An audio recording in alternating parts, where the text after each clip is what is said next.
dans les paysages printaniers de Bourgogne que nous avons été conviés à la présentation des nouveaux modèles Fabia et Roomster. Il s'agit d'un restyling. Donc, qui dit restyling dit d'abord des changements esthétiques à l'extérieur, avec sur la Skoda Fabia toute la partie avant qui est totalement refondue avec des nouveaux phares, une nouvelle calandre, un nouveau bouclier, implantation plus basse du capot pour améliorer l'aérodynamique, et donc avec toutes ces nouvelles pièces de carrosserie. À l'intérieur, restyling également, on va changer tout ce qui est peut s'enlever et s'interchanger, c'est-à-dire tout ce qui est commande de climatisation, les postes autoradio plus modernes avec des nouvelles fonctions MP3, lecteur carte SD, des nouveaux GPS intégrés également. Et surtout, la grosse nouveauté en fait sur la Fabia, c'est l'intégration de toutes les nouvelles motorisations du groupe Volkswagen, avec en essence des nouveaux moteurs turbo-compressés, 1,2 litre, TSI avec injection directe dans 85 et 105 chevaux. Le 105 chevaux permettant aussi de bénéficier de la boîte DSG à 7 rapports. Et en diesel, puisque le diesel représente un peu plus de 50% des ventes sur ce segment de marché, l'intégration des nouvelles motorisations Common Rail avec sur la Fabia un moteur 1,6 litre TDI décliné en 3 puissances, 75, 90 et 105 chevaux. On a la version combi sur la Fabia, c'est une des particularités, il n'y a que 3 voitures sur ce segment de marché, dont 2 françaises qui proposent une déclinaison break.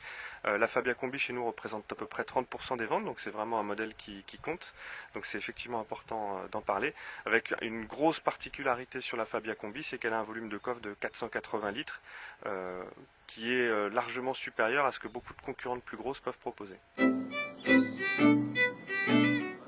On a en fait l'intégration de nouvelles motorisations permet effectivement, là c'est un peu technique, mais de les implanter un petit peu plus bas dans les berceaux du train avant. Et c'est ce qui nous a permis d'abaisser déjà le centre de gravité du moteur et en plus d'abaisser un petit peu le capot pour améliorer l'aérodynamique. On gagne aussi, c'est tout bête, mais en émissions de CO2 aujourd'hui ça compte. Et sur les nouvelles motorisations TDI par exemple, on en est seulement à 109 grammes de CO2, même en TDI 105 chevaux, et on bénéficie de 500 € de bonus. Alors le Roomster, c'était un peu la déclinaison monospace de la Fabia.